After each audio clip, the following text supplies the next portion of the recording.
what's up all you beautiful people, welcome back to my channel. If you are new here, please consider clicking the like and subscribe button down below and ring the notification bell for the next video. Today's story is about the infamous Borley Rectory, better known to some as England's most haunted house. Towards the east coast of England, right on the border between Essex and Suffolk, I hope that I'm pronouncing that right, lay a small town named Borley. I missed some hair in the back. Great.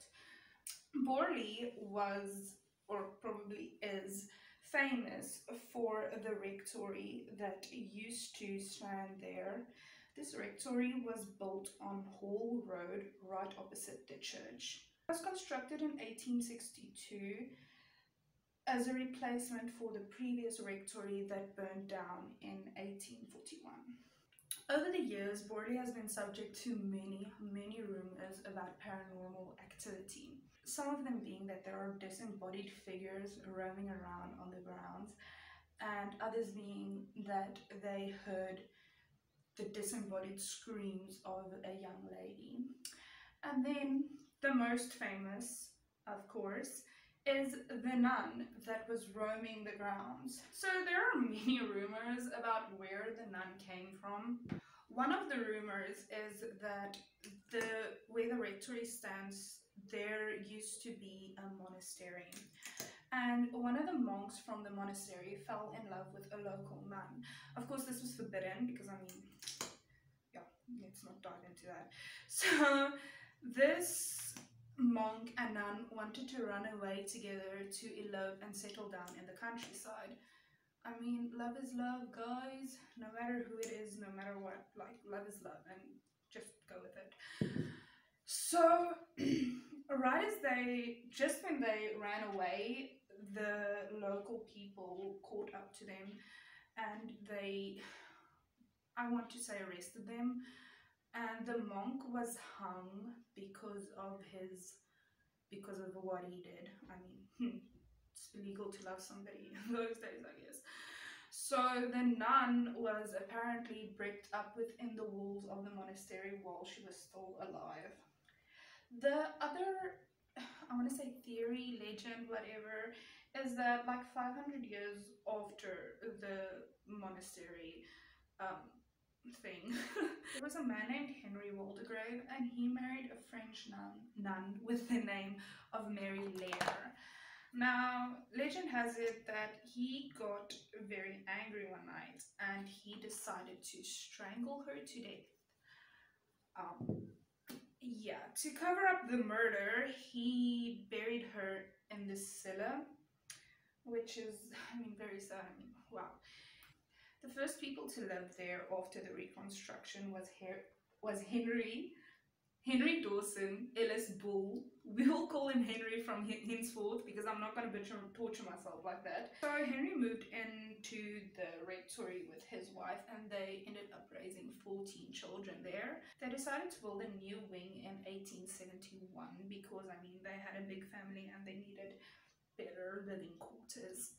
It said that they knew from the start that there was something strange going on at the rectory, because like they saw the nun, and they saw the apparition of the nun, and they also saw a horse carriage that would just like dart forward in the direction of the house, and as soon as it's about to hit the house, it would just disappear into thin air. The Reverend was also fascinated by the nun that would walk the grounds, and he requested what is wrong with my voice today?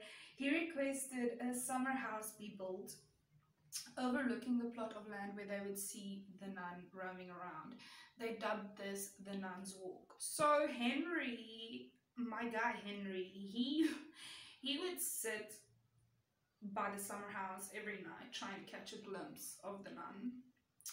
So it's fair to say that he was kind of obsessed. Servants wouldn't stay there long either because they were in fear of their life, and they were just like scared of what they saw there. Apparently guests also did not like have the best experience. they would see the faceless figures peering at them through the windows of the house. Henry Bull actually ended up staying there till his death in 1892, leaving the property to his son Harry. So while Harry was living there, apparently they had the same experiences. And one night his 4 daughters decided to go exploring, and they saw the nun roaming around, and they decided to call her over, and they wanted to have a little chat, and she just disappeared while they were like trying to talk to her. So of course, I mean, the kids were like, what the fudge just happened? But apparently the Bull family was nothing if not resilient, because Harry also ended up staying until he died in 1929. The lease was then passed to Reverend Eric Smith and his wife, who moved in shortly after the Harry guy passed away. Apparently, I say apparently because like I'm not gonna say it's facts, because like I don't know. Anyway, so apparently Mrs. Smith was cleaning out a cupboard one day when she discovered the skull of a young lady. Now, not to be a skeptic, but how did they know that it was a young lady? Did they have it like... I couldn't find a lot of information on this, so I don't know if that's just part of the legend to make it a bit more scary or what, but I don't know how they just knew that it was a young lady without having it actually scientifically tested. I don't know, guys. I watch Bones, but it was a long time ago. I don't know the terms anymore. Okay, I went wandering there. Sorry. Moving on from the skull. They also had the same experiences as the Bull family did, with the horse carriage and seeing the nun and all that lovely things. The other experiences was that they kept hearing servant bells ringing, and the servant bells were disconnected, so they didn't know, like there was no logical reason why the bells were ringing, because like I said, it was disconnected. So where was the ringing coming from? They ended up going to the media because they said that they felt unsafe in their own home. So they reported their experiences to the Daily Mirror, hoping that some help can come out of it. So now guys, enter Harry Price. So this guy, he was a well-known paranormal investigator, and he got in touch with the Smith family to try and either prove or disprove the theory that the place was haunted. So the thing about this guy though, like I have to tell you guys, the thing about this guy is that for some reason when he got involved with the case, the hauntings would become worse, you know? So either ghosts hated him and like they got angry, or he was making stuff up to further his career, which Mrs. Smith also said that she thinks that he like embellished a lot to try and further his career and to try and gain attention from this whole subject. That being said, however, after Harry Price left, the hauntings didn't become less severe, or the hauntings didn't go away entirely, let's put it that way. It was less severe because he wasn't there to agitate the ghosts, sorry. But it was still there. They were still getting hauntings. So they ended up leaving the rectory within 2 years. Unfortunately, the next residents of Borley Rectory would not have it any easier than the Smiths. Some might actually say that their experiences were worse. So the next residents of Borley Rectory was Reverend Lionel Foister, his wife Mary Ann, and their daughter Adelaide. This family was a bit resistant to move in to the rectory because, I mean, at this point everybody knew that it was haunted, and I mean, rumors make their way, especially in a small town. Or village as they call it. So, but they decided to move in. I mean, I don't care how big a house is. If you tell me it's haunted, I am staying the fuck out of it. So they, of course, they also experienced the hauntings, and once again, our guy Harry Price he just had to involve himself in the case. And he went to go investigate. I don't know what he could investigate further, because I mean, he has investigated, nothing happened, so why go back? There's a new family. Like, nothing changed except for the fact that there's a new family. The Foister family's experiences included also hearing the ringing of the bells, the horse carriage, the nun, of course, same old. But this time they also experienced writings on the wall, like there was scribbles on the wall, and nobody knew where it came from. And apparently these ghosts either had a very big liking or disliking toward Marianne, because like the two messages that they could decipher was about Marianne. And not just that, but Marianne got attacked multiple times, and she also was pushed off the bed at a certain point. Their daughter was also locked in a room, but the strange thing about this is that there was no key to the room, so how did she get locked inside the room? You know, there's no key to the room, so nobody could have locked her in there, and she couldn't have locked herself in there. There was also, let me just say, after Harry Price got involved, there was also multiple experiences of throwing of rocks and bottles. So Foister was apparently, honestly, much smarter than the previous family, because he decided to exercise the house himself. I mean, he was a reverend, so he had the clearance to do it, I guess. And apparently it became better after he exercised the house. Things went a bit better, but that was sadly short-lived, because not too long after, they started, like, there were strange experiences at the church across the street. For instance, the Foister family would hear music coming from the church across the street. The wine in the church turned into ink. So of course the Foisters ended up leaving the house as well. I mean, who wouldn't? The house was left empty for 2 years after the Foisters left, and our man Harry, he just couldn't let it go. So in 1937, he leased the property for 12 months. He got together a team of researchers and paranormal investigators and psychics and mediums and some people that was just there to be along for the ride, I guess, to build up a case against the house. To build up some proof about what was going on there. In his time there, they got numerous witness testimonies, and then they went to court. I'm just joking. Some of these testimonies include some places of the house were hotter than other places. They also heard noises, and guys, my favorite, my absolute favorite of all, they saw a coat floating around. Nobody in it. I mean, I don't know if this guy Harry knows that you can make a living off of selling fictional books, and there's a little bit less controversy over it, because it seems like he has quite the wild imagination. Just me. Of course, there was also objects thrown, like previously mentioned. Harry Price also gathered a couple of psychics and mediums, and one night they had a seance in the summer house, remember where the nuns walk is.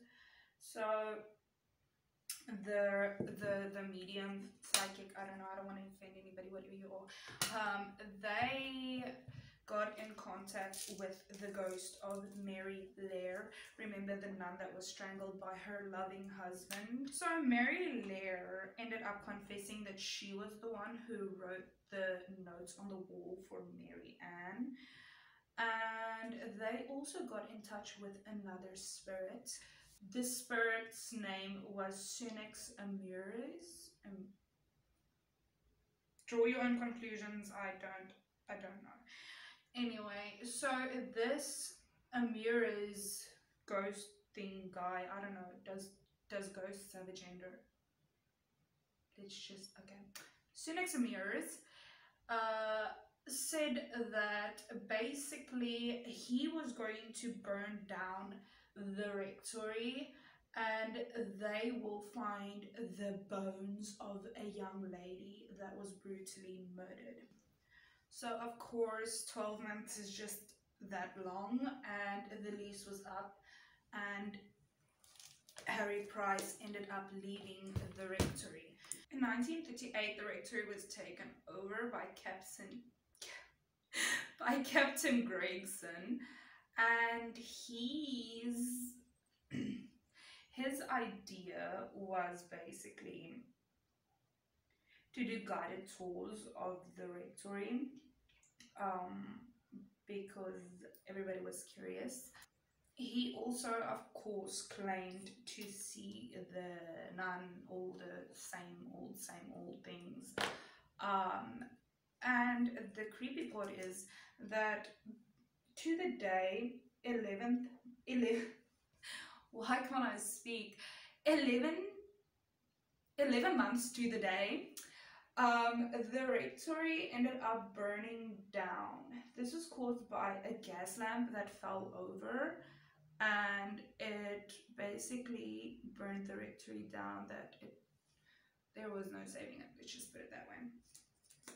Of course, Captain Gregson denied that he had any involvement in the rectory burning down. However, the insurance company said that there was no way that it just happened. That was a set fire. It's not just an accident. That was a intentionally set fire. That being said, however, there was a couple of witnesses to the fire that said that they saw the nun looking down on the flames from the upper window, just, I guess, gloating. Of course, our man Harry Price could not stay away and he ended up going back to the ruins of the rectory. Somehow he discovered what nobody else discovered.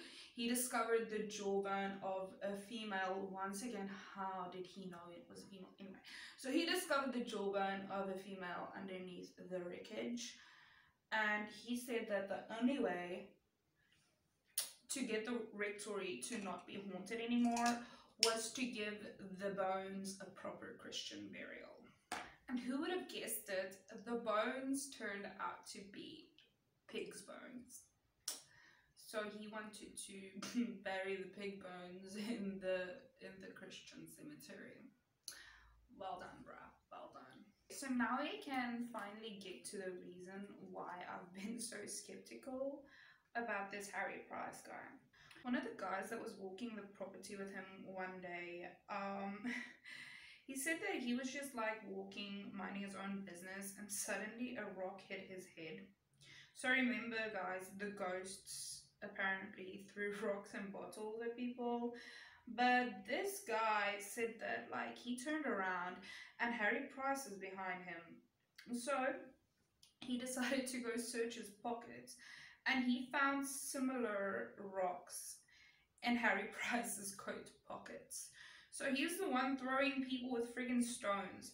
I would murder him. I would make that place haunted by freaking murdering him and burying his body there. Do not throw me with a rock. Don't, just, no.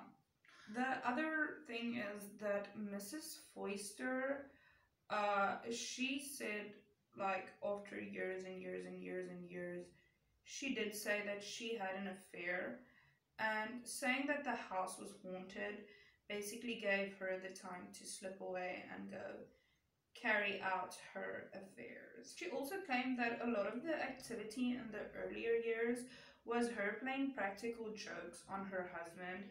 I mean, guys, give this woman a trophy for best wife of the fucking century. There is a theory that the whole idea of the bricked up nun came from a novel written by Rider Haggard in 1893.